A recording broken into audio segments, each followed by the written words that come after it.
Obrigado, pastor Ribamar. Coisa boa estarmos juntos aqui, gente. Desde terça-feira, como ele disse, nós estamos trabalhando uma mensagem, uma série de mensagens sobre uma vida de excelência.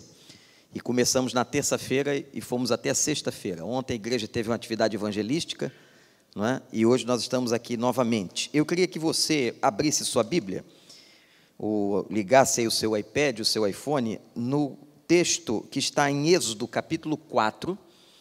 Êxodo capítulo 4, nós vamos ler os 7 primeiros versículos deste capítulo. Uma vida que causa impacto, uma igreja que causa impacto, uma vida que se coloca nas mãos de Deus. Esse texto tem muito a nos ensinar, uma história muito linda do Velho Testamento, que se dá com aquele que foi, sem dúvida, o maior líder da história da humanidade, Moisés. Então respondeu Moisés: mas eis que não me crerão, nem ouvirão a minha voz, pois dirão: o Senhor não te apareceu. Ao que lhe perguntou o Senhor: que é isso na tua mão? Moisés disse: é uma vara. Ordenou-lhe o Senhor: lança-a no chão. E ele então a lançou no chão, e ela se tornou em uma serpente, e Moisés fugiu dela. Então disse o Senhor a Moisés: estende a mão e pega-lhe pela cauda. Ele estendeu a mão, pegou, e ela se tornou em vara na sua mão novamente, para que eles creiam que te apareceu o Senhor, o Deus de seus pais, o Deus de Abraão, o Deus de Isaque e o Deus de Jacó. Disse-lhe mais o Senhor: mete agora a mão no seio. E meteu a mão no seio. E quando a tirou, eis que a mão estava leprosa, branca como a neve. Disse-lhe ainda: torna a meter a mão no seio. E tornou a meter a mão no seio, depois tirou-a do seio, e eis que ela se tornara como o restante de sua carne. Que o Espírito Santo nos abençoe. Nesse texto lindíssimo, interessante, curioso da Bíblia. Eu queria perguntar uma coisa a você. Se você quer ser um crente e ter uma vida com Deus de excelência, uma vida que cause impacto, se vocês querem ser uma igreja que cause impacto, então é preciso que você responda a uma pergunta que eu vou fazer aqui. O que é que você tem nas suas mãos? Eu vou repetir, anote isso no coração. O que é que você tem nas suas mãos? A história que nós acabamos de ler é uma história, gente, muito curiosa. O que Moisés estava questionando? Ele disse assim ao Senhor: Senhor, o Senhor me chamou para liderar, o Senhor me chamou para uma jornada importante, de tirar o povo de Israel do território egípcio e conduzi-lo até a terra da promessa dada a Abraão, a terra de Canaã. Mas como esse povo crerá em mim? Olha que interessante. Vocês têm uma ideia, irmãos? O mínimo que os estudiosos da Bíblia acreditam é que havia com Moisés 1 milhão de pessoas. Eu não estou falando de 1000, estou falando de 1 milhão de pessoas. Quando ele é chamado para essa tarefa, ele diz assim: como eles vão crer em mim? Isto é, como é que eles obedecerão à minha liderança? Como é que eles saberão que eu estou indo da parte do Senhor? E aí Deus faz duas coisas. A primeira, ele pergunta: Moisés, o que você tem nas mãos? Ele disse: eu tenho um cajado, uma vara. Era muito comum um pastor de ovelhas andar com aquele cajado, até para espantar animais ou para conduzir as ovelhas. E ele disse assim, Deus disse a Moisés: joga esse cajado no chão. Ele jogou o cajado no chão, e o cajado se transforma numa serpente, um animal extremamente perigoso no deserto, por onde eles estavam passando. Moisés deve ter ficado assustado, como é que uma vara se transforma numa serpente? E aí Deus diz assim, agora você pega pela cauda. Interessante. Ele pega pela cauda, quando ele pega a serpente pela cauda, a serpente volta a ser um cajado, uma vara. O que é que Deus está querendo mostrar com o primeiro ato miraculoso? Deus está querendo mostrar o seguinte: o poder que transforma uma situação é meu e não seu. As mãos são suas, o poder é meu. As suas mãos seguram o cajado, mas quem abre o mar, quem faz vocês atravessar pelo deserto, quem fará vocês entrarem em Canaã, sou eu que tenho o poder de transformar toda e qualquer situação. Amém? Primeiro milagre. Aí Deus diz assim, agora você vai fazer uma outra coisa, você vai colocar a mão no peito. Então Moisés coloca a mão no peito e retira a mão, e a mão sai leprosa. Olha que interessante. Moisés deve ter ficado também assustado, igualmente como ficou, e agora muito mais. Ele está com uma enfermidade, não era uma questão de uma vara que se torna uma serpente, é a mão dele, é o corpo dele, leproso. Naquela época, a lepra era uma doença terrível, uma doença de condenação. O sujeito estava com lepra, estava condenado. Moisés deve ter se assustado com aquela situação. Deus diz assim, agora mete novamente a mão no teu peito. Ele coloca a mão no peito e a mão sai completamente restaurada. Qual é a segunda lição? A primeira, Deus disse, a mão é tua, mas o poder é meu. Sou eu que transformo. Eu transformo um cajado em serpente. A segunda lição do segundo milagre, a mão continua sendo sua, mas quem cura sou eu. Olha que coisa linda, irmãos. Que texto, que mensagem, que evidência, o que Deus está ensinando a Moisés. As mãos são suas, mas o poder que transforma é meu. As mãos são suas, mas quem cura sou eu. Eu tenho toda a autoridade para curar. E essa mensagem é para você hoje de manhã. As mãos são suas, mas aquele que transforma todas as coisas em sua vida é o Senhor poderoso. As mãos são suas, mas quem traz cura em qualquer área da sua vida, a cura física, a cura emocional ou a cura espiritual, é o Senhor. Louvado seja o nome dele. Ora, o que é que você tem nas mãos? Gente, eu estava pensando sobre uma vida de qualidade, que é o tema da nossa semana. Eu acabei de pregar na igreja uma série sobre vida top, sobre uma vida de excelência. Como é que a gente chega lá em todas as áreas, nos relacionamentos, na família, com o dinheiro, não é? Com as nossas potencialidades.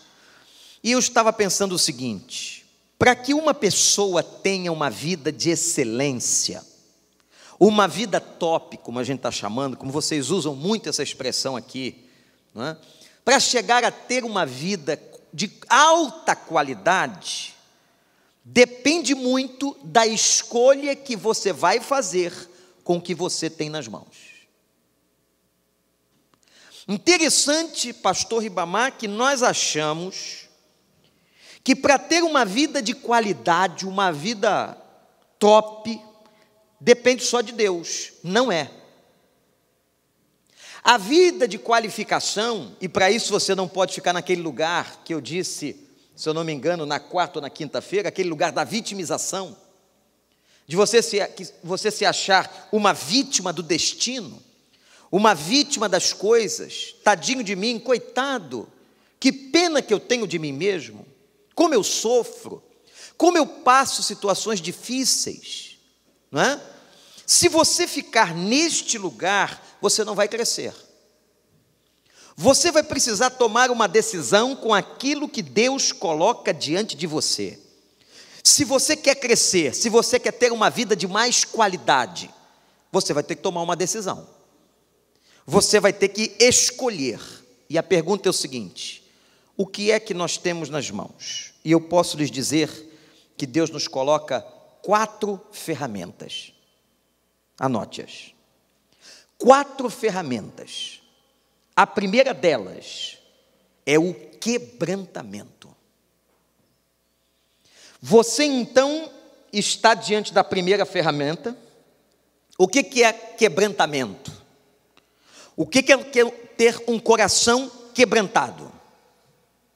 É um coração que se quebra, um coração humilde, um coração que se fragiliza diante da voz de Deus. Você tem 2 opções, você e eu. Eu posso ser uma pessoa orgulhosa, arrogante, inflexível. Ou eu posso ser uma pessoa quebrantada, humilde. Ora, a quem vocês acreditam, irmãos, que Deus vai abençoar?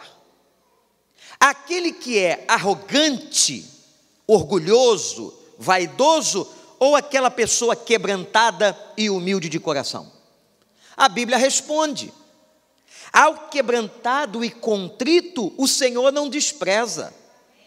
Mas aquele que é arrogante, vaidoso, que acha que pode resolver todas as coisas no seu braço, na sua força, com o seu dinheiro, a esse o Senhor rejeita. A única pessoa na Bíblia que Deus rejeita é o orgulhoso. Deus rejeita um coração orgulhoso, um homem orgulhoso, uma mulher orgulhosa, uma pessoa arrogante. Deus rejeita. Mas diz a palavra, e Deus dá graça, Deus concede favor ao coração quebrantado e humilde, diz o Senhor. Bom, a primeira ferramenta está diante de nós, mas qual que vai ser a sua escolha diante dessa ferramenta? O que é que você tem nas mãos? Eu tenho quebrantamento. Eu posso ser uma pessoa quebrantada ou eu posso ser uma pessoa orgulhosa. Qual é a escolha que você vai fazer?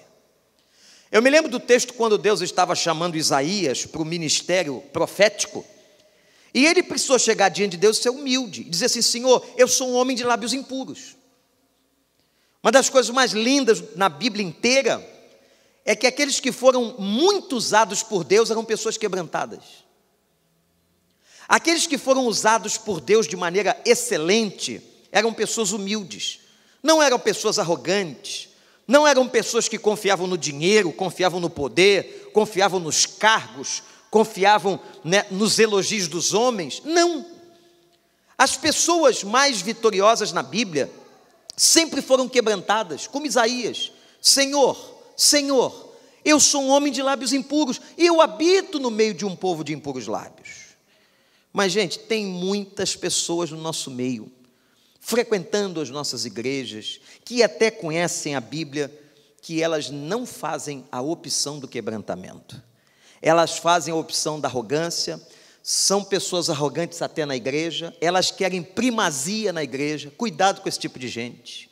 Pastor, cuidado com esse tipo de gente, que chega na igreja querendo um lugar especial, achando que ele é mais importante que os outros membros da igreja, achando às vezes que porque ele tem uma casa melhor, um carro melhor, um trabalho melhor, ele tem alguma primazia, que Deus ama mais ele do que os outros. Cuidado com esse tipo de pessoa.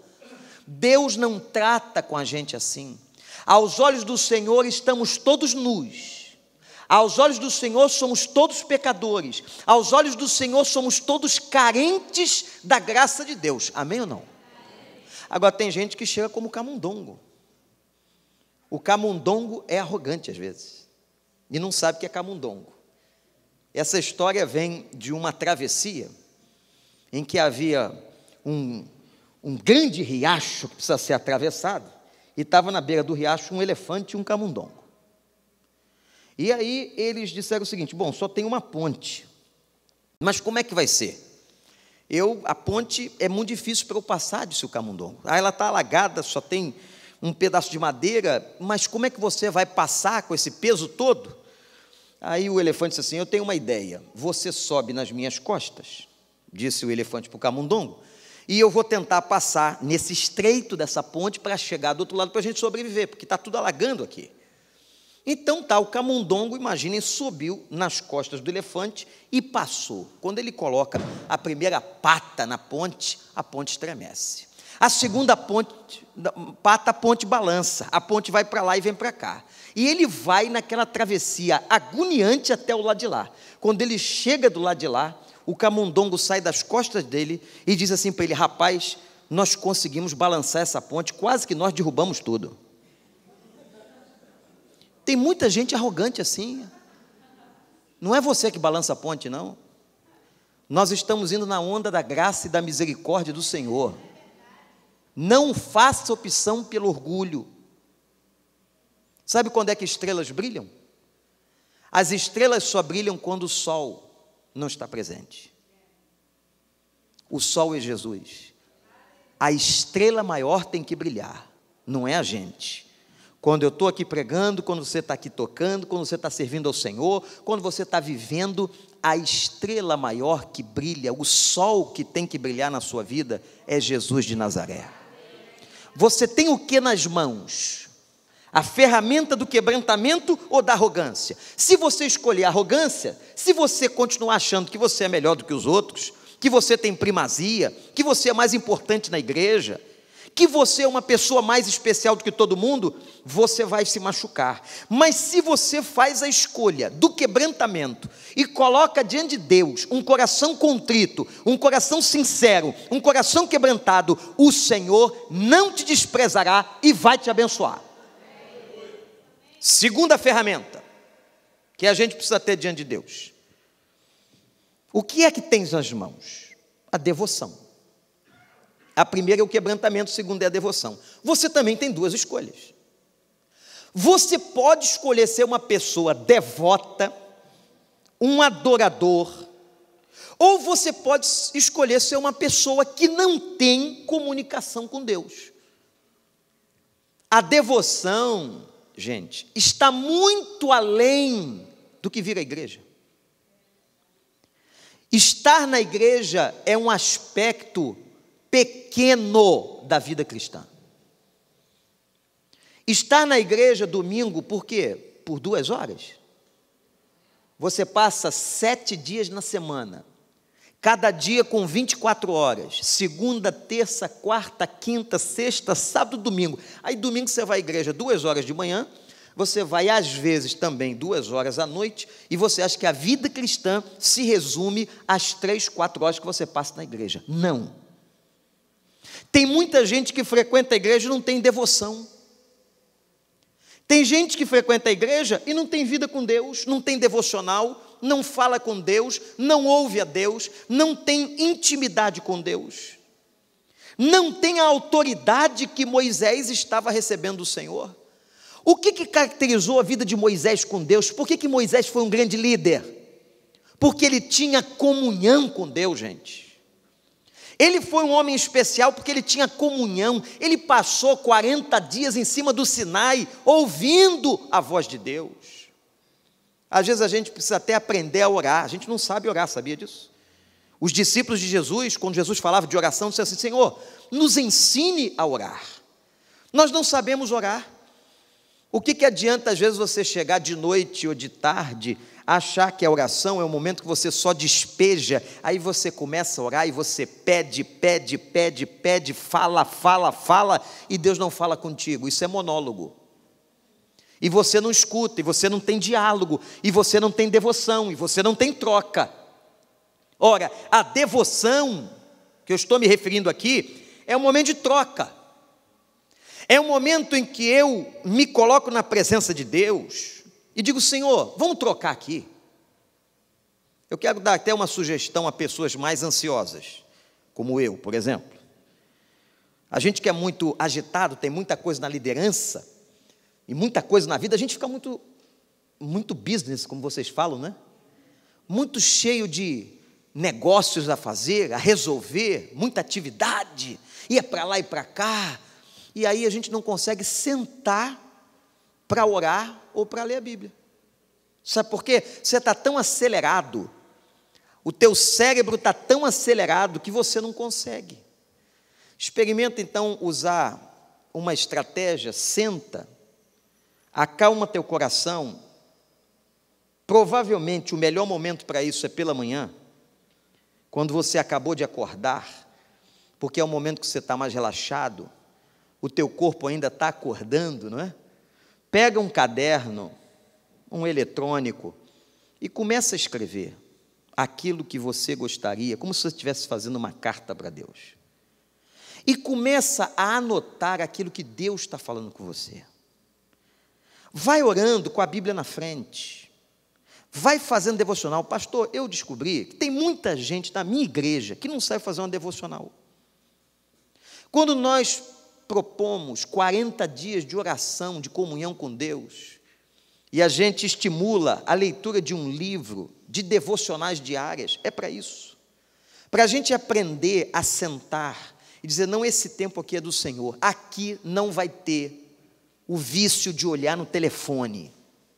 Aqui eu não vou entrar na internet, aqui eu não vou responder o WhatsApp, eu não vou falar em Facebook, aqui eu vou desligar tudo e eu vou me conectar somente com Deus. É meu momento particular, não é da minha esposa, não é do meu marido, não são dos meus filhos, esse momento é só meu. Eu vou sentar, eu vou escrever a Deus, eu vou registrar os meus clamores de oração e eu vou registrar aquilo que Ele está falando comigo, no versículo 1 do capítulo tal, no versículo 2 do capítulo tal, que eu estou lendo na minha devocional. Isso é devoção. Diariamente você está se alimentando, diariamente você está trocando com Deus. Mas a gente ora muito pouco, a gente tem pouca devoção. Você tem essa opção. Você quer ter uma vida de qualidade? Você vai ter que optar pela devoção. Ou você opta pela devoção, ou por uma vida distante de Deus, distante dessa amizade, dessa intimidade. E o Senhor Jesus disse aos discípulos, certa ocasião, eu já não chamo vocês de servos, vocês são meus amigos. Por que os discípulos se tornaram amigos? Por causa da devoção. Estavam com o Senhor diariamente, falavam com Ele diariamente, ouviam a Ele diariamente. Eu gosto muito de ouvir e ler, gente, a história de gente que tem comunhão com Deus, que tem devoção. E eu vejo que essa gente é diferente mesmo. Eu não sei se já cheguei a contar aqui a história de Dona Tabita, da Igreja Batista do Meier, lá no Rio de Janeiro, casada com o pastor Miranda Pinto. Homens de Deus, pastor Miranda faleceu precocemente e deixou uma obra linda, um orfanato, um asilo de idosos, que a Igreja do Meier desenvolveu. E a Dona Tabita governava, viúva, governava aquelas casas em nome da igreja que o marido pastoreou. E um dia aconteceu uma experiência num feriado, o feriado inclusive que amanhã vai se efetivar no Brasil, o feriado de finados, dia 2 de novembro, dia dos mortos, não é? E aí, dia de feriado, ainda mais feriado de finados, nada abre. Quando foi no dia do feriado pela manhã, a cuidadora da casa avisa a irmã Tabita que não havia absolutamente nada na despensa, não tinha leite, não tinha pão, não tinha nada. Houve uma falha logística administrativa, não comentaram isso antes, e faltou comida, essa que é a verdade. Faltou comida, e elas disseram, o que nós vamos fazer? São quase 9 horas da manhã, e Tabita manda que a mesa seja posta. Quando ela manda colocarem a mesa, as cuidadoras da casa, as pessoas não entenderam, disseram, ela não deve estar bem. Como é que nós vamos colocar uma mesa e criar expectativa nas crianças de que elas vão comer, e não tem comida? Não tem comida. Ela disse, eu estou mandando colocar a mesa, coloquem a mesa. Elas colocaram a mesa, os talheres, a toalha, que todas as manhãs estava ali, e a Dona Tabita manda as crianças sentarem na mesa, nos lugares demarcados, as crianças sentaram, e ela disse assim, nunca na nossa vida faltou sustento. Deus sempre veio com provisão todas as manhãs. A nossa vida está nas mãos dEle. Ele é o nosso Pai e o nosso Senhor. Nós não temos nada aqui agora, mas Deus proverá.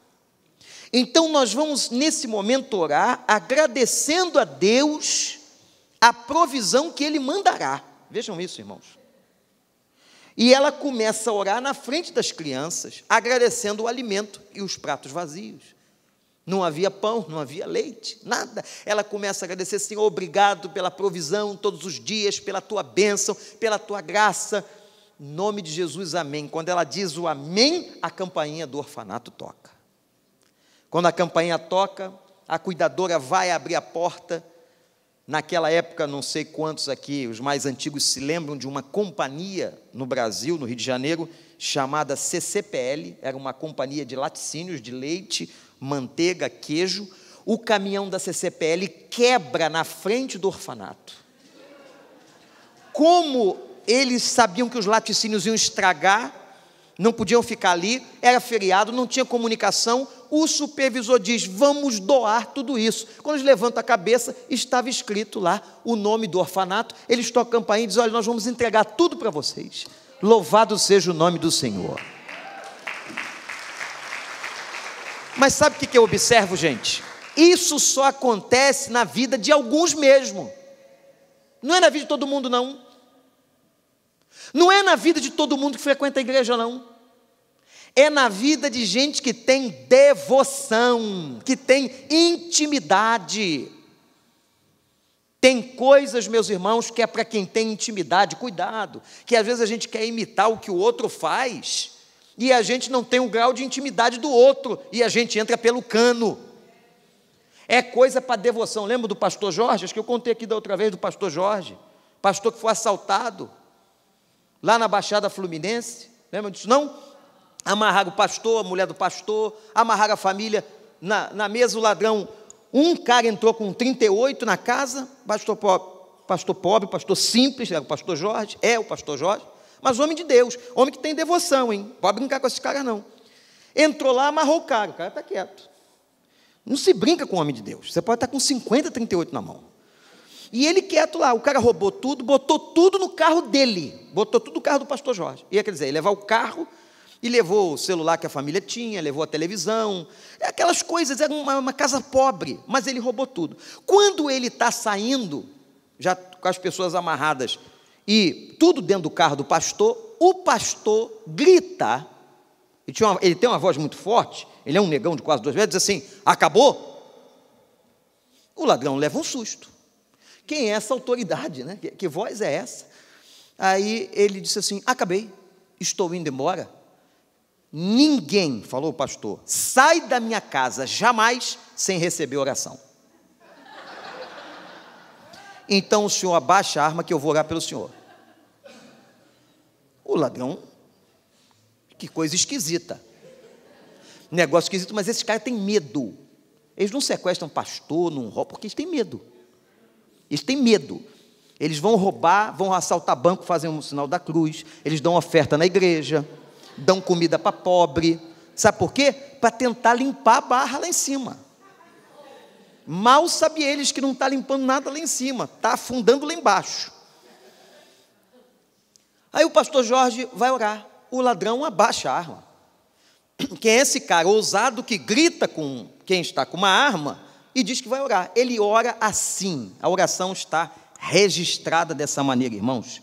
Senhor, abençoa este vagabundo.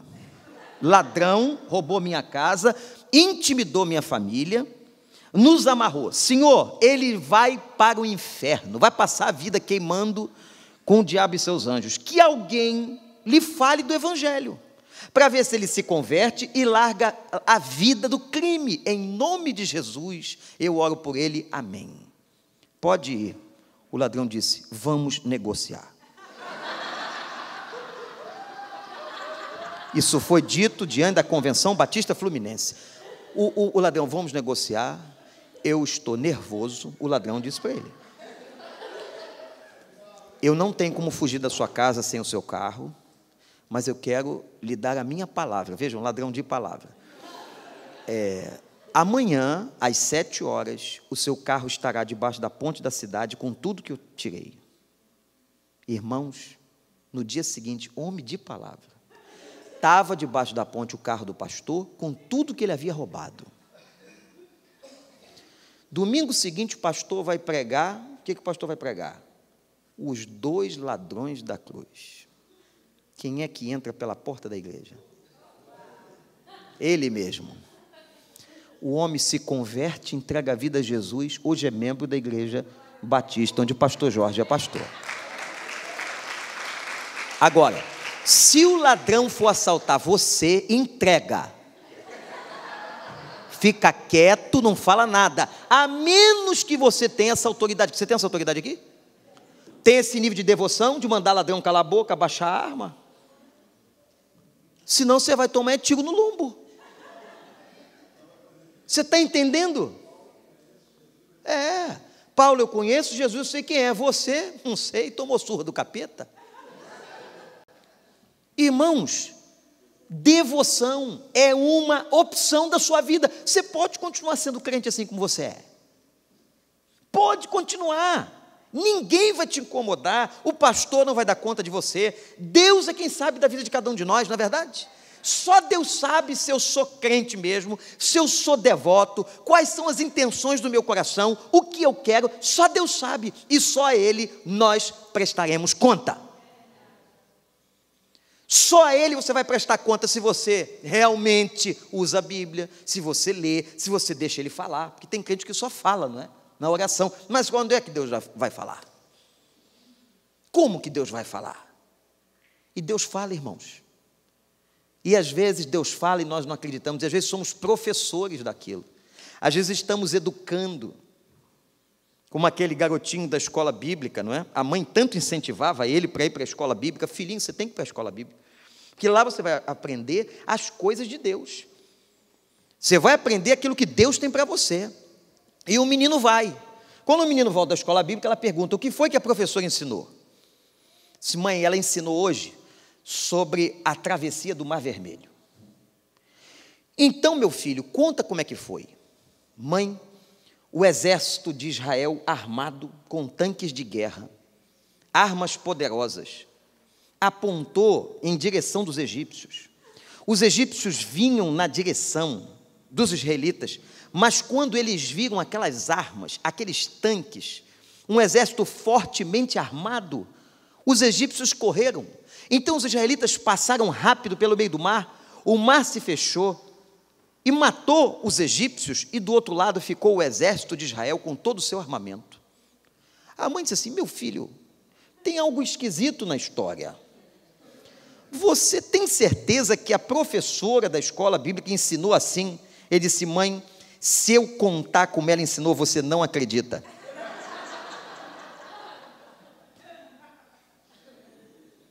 Tem gente que Deus fala e a gente não acredita.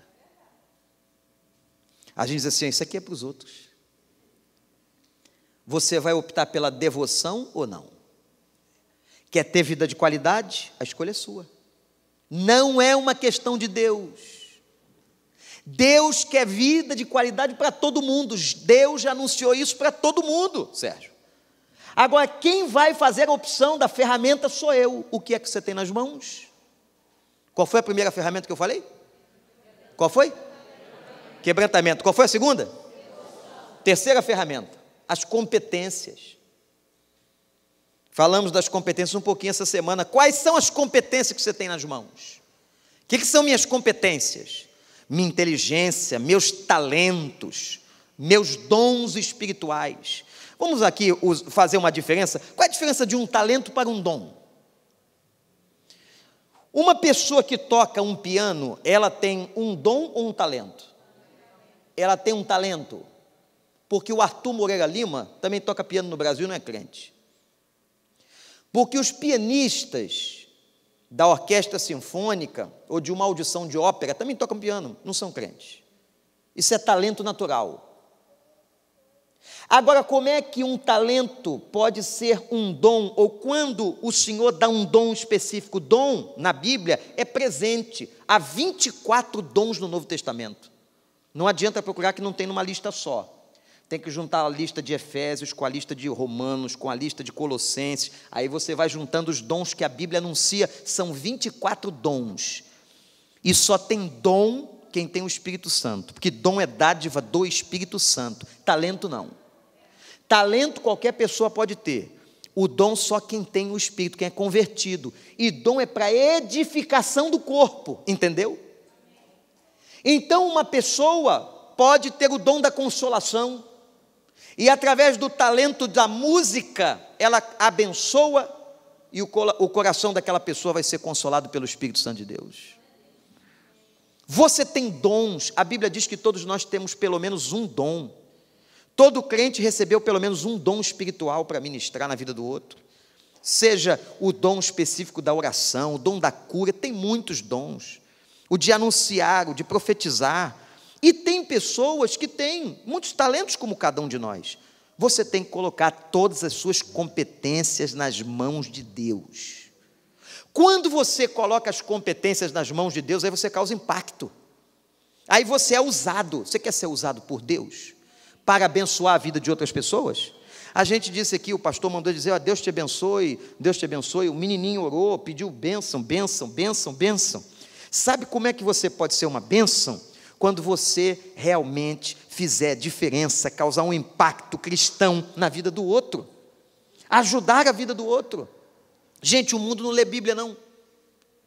Aquela turma que estava aqui ontem, do Halloween, que fez festa aqui na rua, é uma geração perdida. Nós ontem saímos por um caminho, vimos centenas e milhares de jovens e adultos perdidos. Gente drogada, gente bêbada, gente sem expectativa de vida. Essa é a geração. Me lembrei de um texto, quando eu vi aquilo ontem em São Francisco. O mundo jaz no maligno. O mundo está debaixo de uma dominação espiritual poderosa de Satanás. Ora, qual é a Bíblia que eles vão ler? Você acha que eles vão ler Bíblia? Quem acha que esses caras leem Bíblia? Alguém lê Bíblia? Você acha que esse cara que usa drogas lê Bíblia? Você acha que o cara que montou aquilo ali, ele lê Bíblia? Vocês acham? Eles leem. A Bíblia que eles leem é a sua vida. Deu para entender? A Bíblia que eles vão ler para se converter, não é aqui não. É a sua vida refletindo a palavra.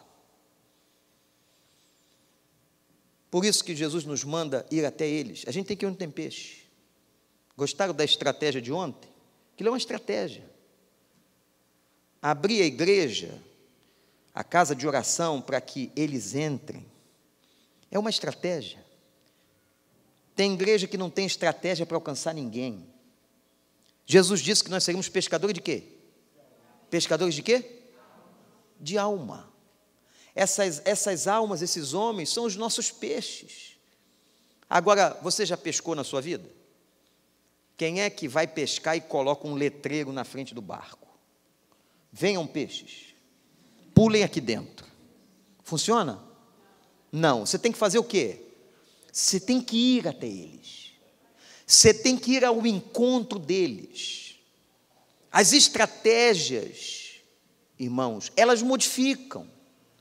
E é isso que muita gente não entende. Quer usar a estratégia de 1950. Hoje nós estamos em 2015, amanhã estaremos em 2030, as estratégias vão mudar, e Deus vai dando à igreja competências, inteligências, para usar estratégias para ganhar o quê? Para ganhar gente para Jesus. As competências que Deus te deu é para você ganhar gente para Jesus, com a sua habilidade, com a sua inteligência cognitiva, com a sua habilidade, com os seus talentos, com os seus dons, para que o mundo leia a vida de Jesus em você, para que o mundo leia a Bíblia através da sua vida, entendeu ou não, meu irmão? Então é isso que nós temos que fazer, usando as estratégias, e às vezes as estratégias mudam, às vezes a estratégia muda, às vezes a gente tem que trocar de estratégia. Essa não é o caso dessa igreja, mas eu conheço muitas igrejas fechando no Brasil, porque não mudam de estratégia, não mudam de ação evangelística para pegar o peixe. Vai lembrar a história daquele macaco experiente que vivia na floresta e conhecia todos os leões. E o leão é um bicho bravo, o leão é um bicho terrível, não é? E o leão, ele ruge, ele assusta, ele é o rei da selva, não é? E apareceu um caçador. O caçador daquele tipo do início da pregação, orgulhoso, vaidoso, e apareceu com uma flauta, e disse: eu sou capaz de domar todos os leões tocando música. Pela musicoterapia eu domo os leões. Muito bem, essa é a sua estratégia? Ele foi. O macaco está só olhando. E veio o primeiro leão, ele tocou a flauta, o leão foi abaixando igual o gatinho. Ficou impressionado com aquele caçador. Veio o segundo leão, tocou a flauta, e lá, de repente veio o leão, ele tocou a flauta, o leão partiu para cima dele, destroçou o caçador e matou. O macaco em cima da árvore disse: eu sabia que um dia essa estratégia não ia funcionar com esse leão surdo.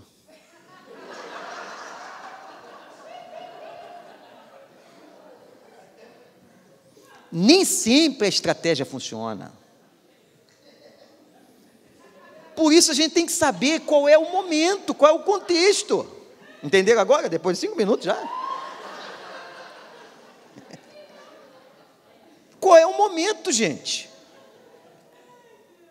Agora, qual é o nosso ministério? Por que Deus nos capacita? Dons, talentos, para que você ganhe gente para Jesus. O que você tem nas mãos? Eu tenho competência. Então vamos lá, primeira coisa, o que eu tenho nas mãos?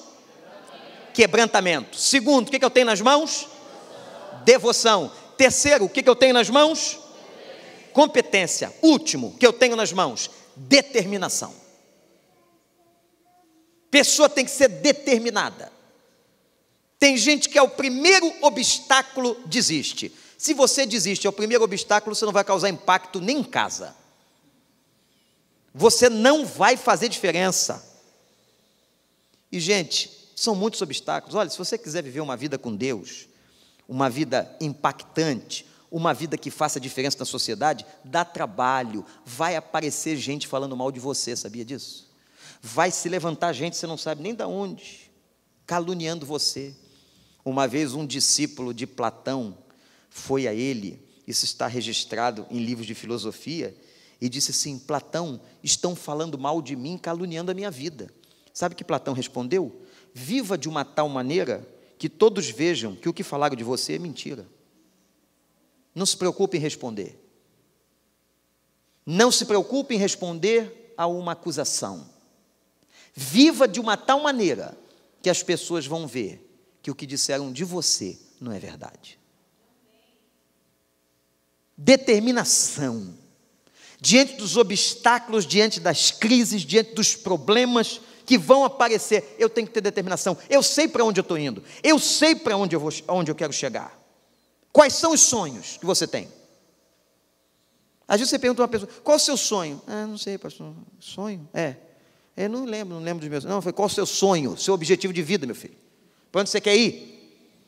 Não sei, pastor, eu vou trabalhar amanhã. E aí? Qual é o sonho? O que você tem na vida? O que você sonhou para você? Grande. O que você quer conquistar? A quantos você quer causar impacto? Que lugar você quer avançar? Chegar? Quais os degraus? Não sei, pastor. Muita gente não sabe para onde vai. E eu disse essa semana que a vida top, a vida cristã, é uma vida de subida. É uma vida que Paulo disse: eu avanço, eu vou em frente pelo prêmio da soberana vocação.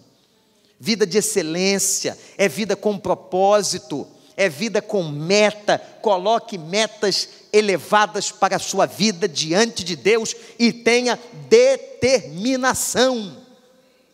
Agora, você pode escolher, como eu disse, a pessoa pode escolher entre o orgulho e o quebrantamento. Ela pode escolher não ser devota ou ser devota. Ela pode escolher não usar suas competências ou usar suas competências. Ela pode escolher ser determinada ou ser frouxa. Ou não ter propósito nenhum. Ou não ter ambição nenhuma. No melhor sentido da palavra. Não saber para onde vai. A escolha é sua. As igrejas estão cheias de pessoas sem determinação, não usam suas competências, não têm devoção com Deus e são orgulhosos. Aí Deus agora pergunta para a gente fechar: o que é que você tem nas suas mãos? Eu só vou abençoar, eu só vou transformar, eu só vou curar o que você tem nas mãos. Se você não me apresentar nada, eu não farei nada. Mas se você me trouxer o que você tem nas mãos, deixa comigo que o poder é meu. Eu vou fazer, eu vou transformar, eu vou abençoar, eu vou curar. Mas se você não tiver nada nas mãos, se as mãos de Moisés estivessem vazias, como é que Deus podia fazer a obra? Meu amigo, minha irmã, meu irmão, Deus quer fazer grandes coisas na sua vida. Entregue a Ele o que você tem nas mãos. Faça a opção em ser um crente comprometido, devoto, um crente quebrantado, um crente que reconhece e entrega a Deus as suas competências, e uma pessoa determinada, e você vai ser uma potência.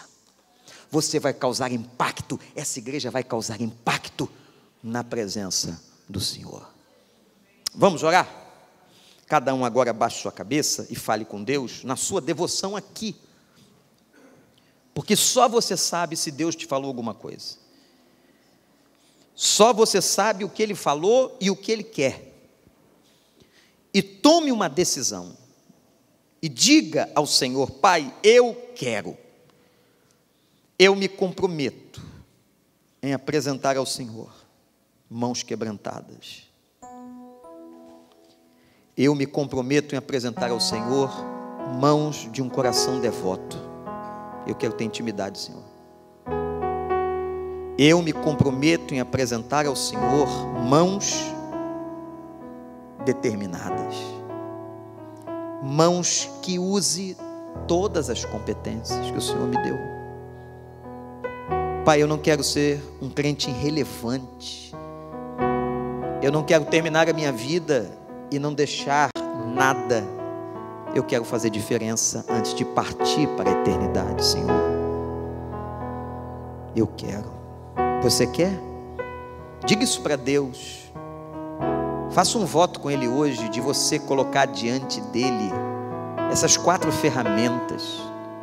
Se o Espírito Santo te está movendo agora, pedindo mais de você, fica de pé para a gente orar daqui a pouco e diga assim: Senhor, eu ouvi a Tua palavra, eu ouvi a Tua voz, e eu me comprometo com o Senhor a usar essas 4 competências, a essas 4 ferramentas. Eu quero. Deus falou contigo? Coloque-se de pé. Eu vou orar por você, vou orar pela igreja. Se é que você tem que dar alguma resposta para Deus, isso é um problema seu e dele. 4 ferramentas nas suas mãos. Você quer colocá-las diante do Senhor?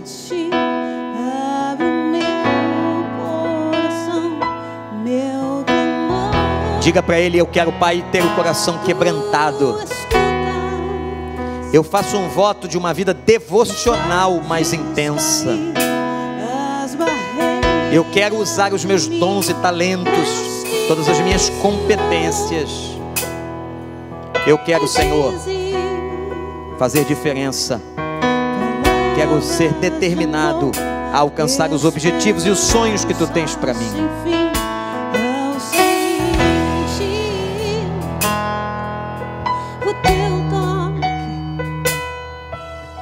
Por Tua bondade libertas meu ser no calor deste lugar.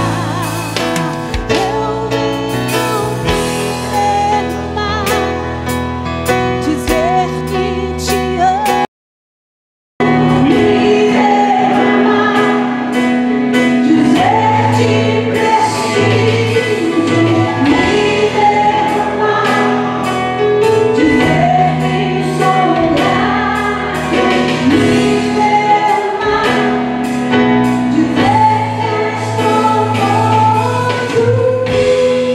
Senhor, nós colocamos a vida de cada um de nós no Teu altar.